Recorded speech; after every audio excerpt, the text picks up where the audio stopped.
Hello everybody, welcome back to Yoba TV. If you're new here, you're welcome. Kindly click that subscribe button on your screen, like, comment, and share this program.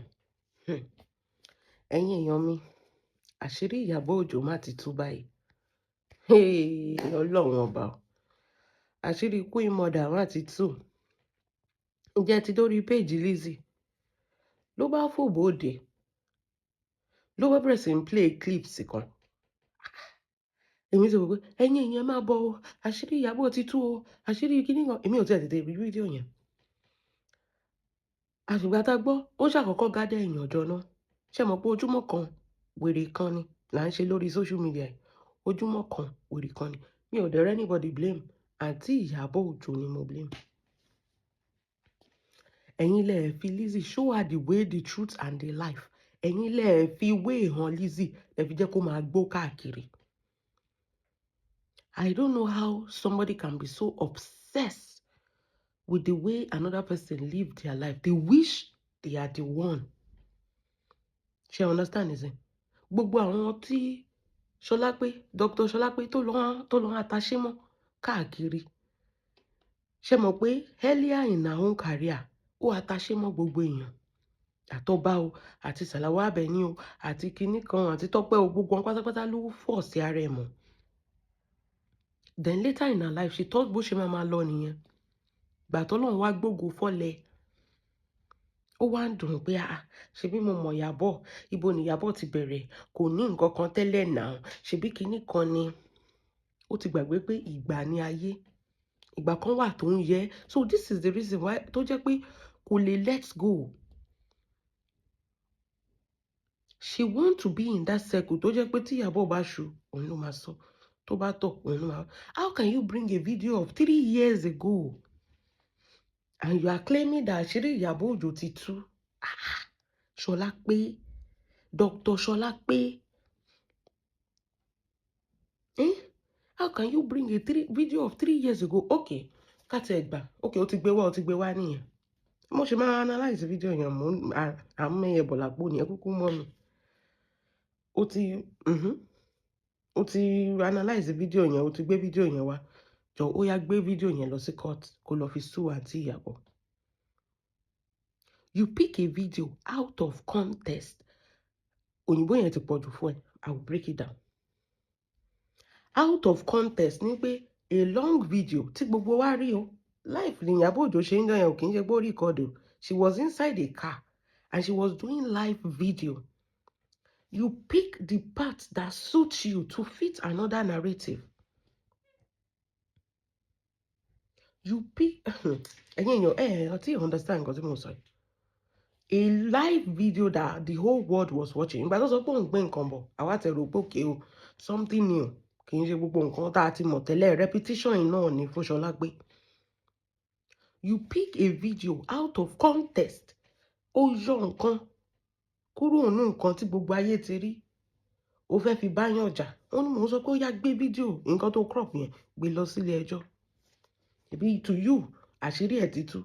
That is an evidence. Ó sọ pé àṣírí èèyàn ti tú. O ti ní evidence, o ti ní ẹ̀rí dárí nìyẹn. Ó yá gbé ẹ̀rí yẹn lọ sílé ẹjọ́ kó lọ fi bá Ìyábọ̀ Òjó jà. Did you see how you keep failing? And let me tell you some things that you don't understand. I mean, for somebody to say, I was the class captain, class captain, because you have a very low IQ. Very, very low. If you are bringing the video of Ìyábọ̀ Òjó doing life inside the car, you should bring the video of the person or in koto for every action there is a reaction, Abi. Nǹkan tó prompt irú fídíò yẹn ibi tó o ti fẹ́ẹ̀lì nìyẹn kò sáṣìírí ń bẹ because tó bá délé ẹjọ́ ń sìn wọ́n máa sọ fún ẹ pé kí ló dé tó fi ṣe fídíò yẹn ta ló ń bá wí. He was talking to VDM and what are the things VDM is saying against her that made her do that type of video. Ó yá ó wá di wòmí wẹ̀ torí lójú tiẹ̀ báyìí ìwọ ló gbọ́n jù láàrin gbogbo wọn láàrin àwọn ẹranko tó o kó jọ ìyẹn náà ó gbọ́n jù láti lọ ìyẹn kó ti jorí ẹja kò sí nǹkan kan tó kù mọ́. What is the reaction that made that woman, made that video at that time, who is she referring to? You need to go back to school. Sholakpe, Dr. Sholakpe, padà lọ sí school. It's not by adding doctor to your name. It's by understanding what is education. Education is not a scam. You can see that in Sholakpe's body. Ogbe aduru kini yẹn wá for almost 1 hour. You said a whole lot of nonsense for almost 1 hour. You think the way you are a fool? Bẹ́ẹ̀ náà ni gbogbo èèyàn ṣe jẹ́ fool. Ó yá, àṣírí Ìyábọ̀ Òjó ti tú. On what basis? Because she says something. Go and ask. She is telling VDM, lọ béèrè how to worsen case. Because VDM was not doing anything gbà yẹn. He was just fighting this woman. Watering down everything this woman is doing for justice for Mohbad. Saying this woman, this is it. Okay, what happened? Okay, issue by to some people, Wumi. This is why I'm not even picking any side at this point when it comes to justice. So to some people, Wumi is after Mohbad's money. To some people, Baba Mohbad is after Mohbad's money. Different perspective. Two different perspective. To VDM, Auntie Iyabo is after, is spoiling the case. To Auntie Iyabo, VDM is spoiling the case. That is what prompts that video. Because you cannot even digest or picking go out of context and you cannot digest it. Why are people in your comment section telling you that? Why are they telling you that? Play the full video. Because I want go more. I want to wà ní comment section ẹ tún sọ fún ẹ pé play the full video. I want come up, but you pick it out of context. Ta ló ń bá wí. VDM was doing everything, including manipulation, defamation, abuse, cyberbullying, everything. VDM was doing everything from the beginning. From the beginning of that case, VDM till Wonuebai, he was doing everything to water down their own efforts. And she was retaliating. Okay, go and ask. By the time I start court case with you, lọ béèrè lọ́wọ́ àwọn èèyàn tí mo ti bá ṣẹjọ́ ló ń sọ torí kò yí ẹ ọ̀rọ̀ ò kì í yí ẹ bọ̀rọ̀. Go and ask how to worsen a case. Wípé wo by the time tá bá jọ délé ẹjọ́ pẹ̀lú orúkọ mi tó ń bàjẹ́, by the time tá bá jọ délé ẹjọ́, I will worsen this case for you. Kí ló wà ńbẹ̀? Ó wà mú out of context. Ó wà sọ pé I will worsen the case. She go and ask for Baba Ijesha. So this is what he did for Baba Ijesha. Ṣojú ẹ̀ fọ́ ni. We will keep repeating it. Baba Ijesha molested that girl and the court affirmed it. We saw it. The court affirmed it. It served its term. We have to spoon feed you. He served his term. If he was innocent, because the princess orchestrated or set it up, Ilé-ẹjọ́ will say he's innocent. It will be free. Kò ní ṣẹ̀wọ̀n yẹn. And here you go, attaching ọjọ́ tí mo fẹ́ lọ bẹ́ẹ̀lì yín Bàbá Ìjẹ̀ṣà. Ọjọ́ yẹn ni Gistlover tó gbé kinní Fọlá jáde. Irọ́ ni. That is a lie. You keep putting yourself in situation that ọ̀rọ̀ Fọlá is going to come out. Either you take it or you leave it. And you bailing Baba Ijesha, how does it have anything to do with Fola going to Gistlover? You bailing Baba Ijesha, how does it have anything to do with Fola going to Gistlover? Ask yourself. One drag lórí Gistlover, one drag any. You can choose to ignore. And you have somebody you want to go and bail. Oh, they Benny. And Ijesha, if Ijesha think you like him, you don't like him. You are only using Ijesha's case to fight Iyabo Ojo. That is what you're trying to affirm. Ẹ̀yin lẹ ń bá ti Ijesha jẹ́. Ẹ̀yin lẹ ń bá ti máa yẹn jẹ́. Ẹ̀yin lẹ bá ti ẹ̀jẹ̀ débi tó wà. Did you care about Ijesha? No. Did you visit him? No. Gbogbo ìgbà tí kinní yẹn gbóná join, you did not use your platform to say anything. All of a sudden, just because you are fighting Iyabo Ojo, anything that Iyabo Ojo has done in the past, Ṣèbó gbé Milo wá. How does Senator Dino Ṣèbó gbé wá? How does Dino have anything to do with you?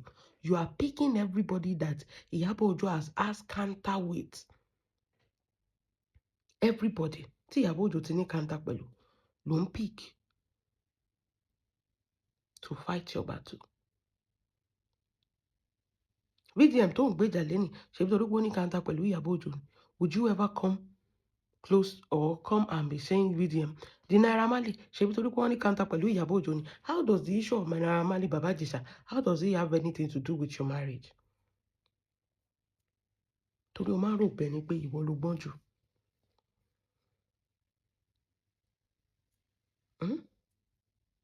See, it's okay to ask for the way. Tọ́nà ẹ̀ bá ti jojúrú.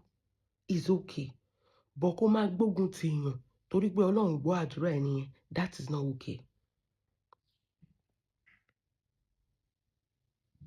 That is not okay.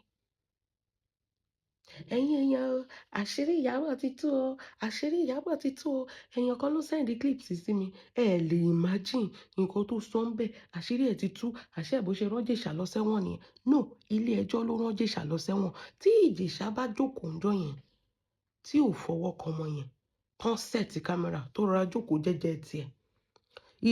This is what they should have done. They should have done it with experiment. Kí ọmọ yẹn jókòó, kí Ìjẹ̀ṣà jókòó, wọ́n ti rí tí Ìjẹ̀ṣà. Àbí kí Ìjẹ̀ṣà tó wá, kán mú another person tí ò mọwọ́ tí ò mọ ẹsẹ̀ nípa kéèsì. Kẹ́niyẹn náà kán mú wọlé. Kẹ́niyẹn náà kán sọ pé mò ń bọ̀. Kẹ́niyẹn náà jókòó. Wàá rí pé tán bá mú 5 men wọlé níbi tọ́mọ yẹn wà, wọn ò ní fọwọ́ kan ọmọ yẹn. Àwọn ọkùnrin tó lọ́pọlọ nìyẹn. Ìjẹ̀ṣà ò ní nǹkan kan upstairs. Nǹkan tó mọ̀ jẹ ló yọ. Nǹkan tó mọ̀ jẹ ló yọ.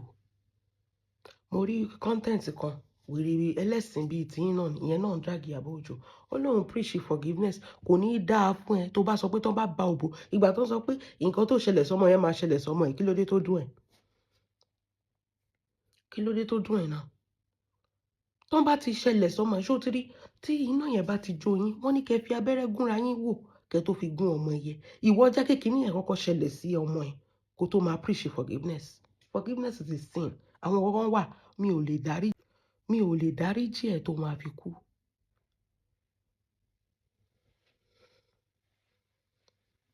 O molest ọmọ mi. Ẹ wá sọ pé on your platform you are preaching forgiveness. Hypocrite ni gbogbo yín. That is what they call hypocrisy. Alábòsí ni yín. Ọkùnrin tó jẹ́ o kì í ṣe minor o. Ọkùnrin tó jẹ́ jùlẹ̀. Ṣó dáríjì?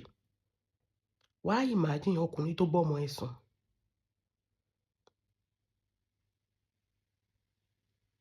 No, let's be frank. Ọkùnrin boyfriend tiẹ̀ tó dá ẹ jùlẹ̀ àbí ọkùnrin tó sọ ẹ́ di single mother, ṣó dáríjì? Wá imagine ọkùnrin tó ń bọ́mọ ẹ̀ sùn mọ́ ẹ lábẹ́. Tọ́mọ yẹn bá lọ lóyún ńkọ́? Ìjẹ̀ṣà máa secretly ó máa ṣẹ́ oyún ọmọ yẹn. Ẹ gbọ́ tí princess sọ pé òun bá sperm lára ọmọ yẹn. Tọ́mọ yẹn bá lọ lóyún ńkọ́? Bí Ìjẹ̀ṣà ṣe máa secretly, ó lè pọ̀ ọmọ yẹn dànù kó poison ọmọ yẹn. Àkọ́ndédé gbọ́ pé ọmọ yẹn ti kú ni. Ànímọ́pò lóyún. And that is a part of the world tó jẹ́ pé tó kù bá kú wọn kì í ṣe autopsy. Wá kàn gbé ọmọ yẹn sí ni. Àìmọye ọmọ tó ti sọnù bẹ́yẹn. Ìjẹ̀ṣà máa parọ́ fún ọmọ yẹn pé kó wá bá òun bí báyìí. Ìjẹ̀ṣà máa wá fún ní drink. Bó ṣe máa sin ọmọ yẹn ni. Ó ti ń lọ from pedophile. You don't imagine the worst case that can happen. Ẹ̀yin sọ pé kán dáríjì àbí kò fẹ́ yẹ ẹ ni. Ó bọ́ ọmọ mi sùn ẹni kì í dáríjì. Mo ní I blame princess tí ò lo ìbọn máa fi fọ́ ẹpọ̀n ẹni. Èmi ń sọ categorically ni. Ọmọ tí ò tí ì yẹ kó mọkùnrin, òun tó kó bọ̀ lábẹ́. Ẹ̀yin wèrè kan wá sọ pé forgive on your platform you preach forgiveness. Kò ní dáa fún yín, kò ní dáa fún forgiveness. Jẹ́ kán já òbò ọmọ ẹ̀ kó tó máa preach irú nǹkan bẹ́yẹn. Jẹ́ kó ṣẹlẹ̀ sọ́mọ ẹ̀. Wọ́n gbàdúrà lásán ni o. Wọ́n ní nǹkan tó ṣẹlẹ̀ sọ́mọ yẹn máa ṣẹlẹ̀ sọ́mọ ẹ̀. Inú bí ẹ. Kí ló dé tó bí ẹ nù? Exactly. Before you can preach that people should heal, people cannot heal from things like that. It's traumatizing. And we cannot even, I cannot even say I want to watch Ijisha on a film anymore. I can't, because every time that video, that CCTV camera will be playing in my head. Will be playing in my head. There are some things that tó bá ti ṣẹlẹ̀, ó ti ṣẹlẹ̀, ó ti lọ. This is not about wọ́n jí mi lówó, wọ́n jí mi ní nǹkan. They stole this from me, they stole that from me. This is not. It's not. Kì í ṣe pé wọ́n jí ẹ nǹkan. This is too different. Kí lẹ fi ń ṣeré yìí now? This is a very serious thing.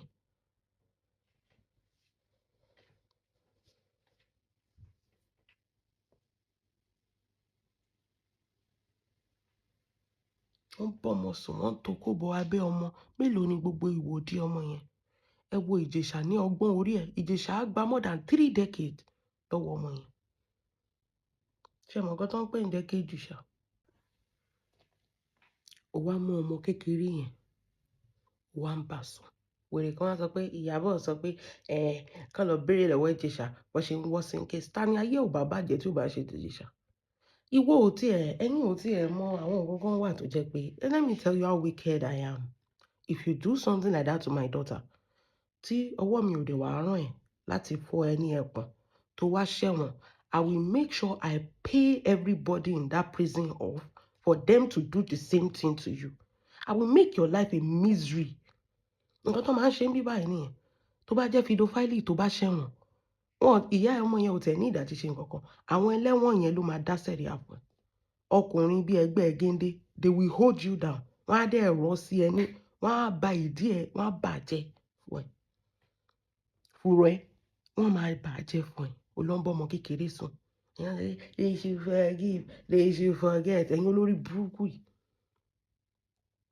Obìnrin tó bá support irú ẹ̀, olórí burúkú ni. Kì í ṣe abiyamọ. Mo ní wọ́n jẹ́ ẹ́ lásán. Wọ́n jẹ́ ẹ jùlẹ̀. Ẹ̀ ń sunkún kiri, ẹ lè dáríjì ọmọkùnrin. Ẹ̀ ń ṣépè kiri. Ẹ̀ ń tọwọ́ bòbò, ẹ̀ ń fi ṣépè fún. Wípé he wasted your time. He promised to marry you, he did not marry you, he married your best friend. Ẹ̀ ń ṣépè kiri fún. Why imagine ọmọ kékeré tí ò yẹ kó mọkùnrin? Ìwọ gan ò heal from trauma pé wọ́n jẹ́ ẹ jùlẹ̀. Ẹ wá imagine odidi èèyàn tó máa gba kò gbà rárá lọ́wọ́ ọmọ yẹn, ó máa gba 30 years. Ó wá rí nǹkan bọ ọmọ kékeré lára nù lè yẹ. Olórí burúkú Lizzy wá ń sọ pé àṣírí Ìyábọ̀ ti tú. Ẹjọ́ ta ló ṣẹ̀wọ̀n? Ta lẹ́lẹ́wọ̀n? Ta láyé ẹ̀ bàjẹ́? Ta ni ex offender? Ẹ tún bá ti Ìjẹ̀ṣà jẹ́ more and more ni. Ẹ má wọ̀rí. Á bá yín pín kiri. Until you guys stop all this your nonsense, we are not going to stop. Wípé now, all of a sudden, èèyàn pedophile di wá ní victim. How now? Look at the society we live in. And everyone say, na Tinubu, na Tinubu, na Tinubu. Look at the society we live in. Ẹ máa sọ pé Tinubu ni gbogbo ẹ̀. Look at mothers, look at fathers. Wèrè mẹ́sìn yẹn. Wọ́n ní kó mú ọmọ ẹ̀ mọ́ nkele yẹn mú lọ sí ọ̀dọ̀ Ìjẹ̀ṣà kó sọ wípé kó lọ lo Christmas lọ́dọ̀ ẹ̀. Can you do that? Ṣé o tiẹ̀ ti rí Ìjẹ̀ṣà wọn? Ìwọ tó jáde tó ń white wash òṣì. Àṣírí Ìyábọ̀ ti tú torí pé sọ pé kán lọ bèrè lọ́wọ́ Ìjẹ̀ṣà, automatically Ìjẹ̀ṣà deserve to go there and go and die there.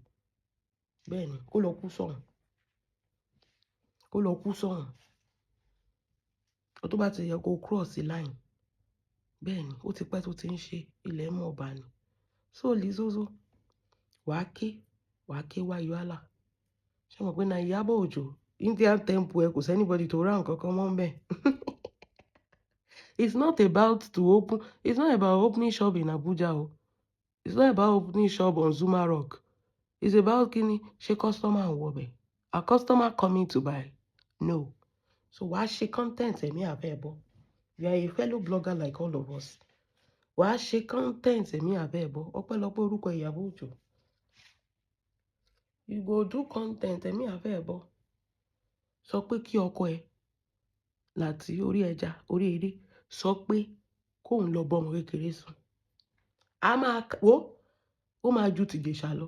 Báyé láti ṣe máa ṣe mọ̀ pátí mí nìyẹn náà tẹ́lẹ̀.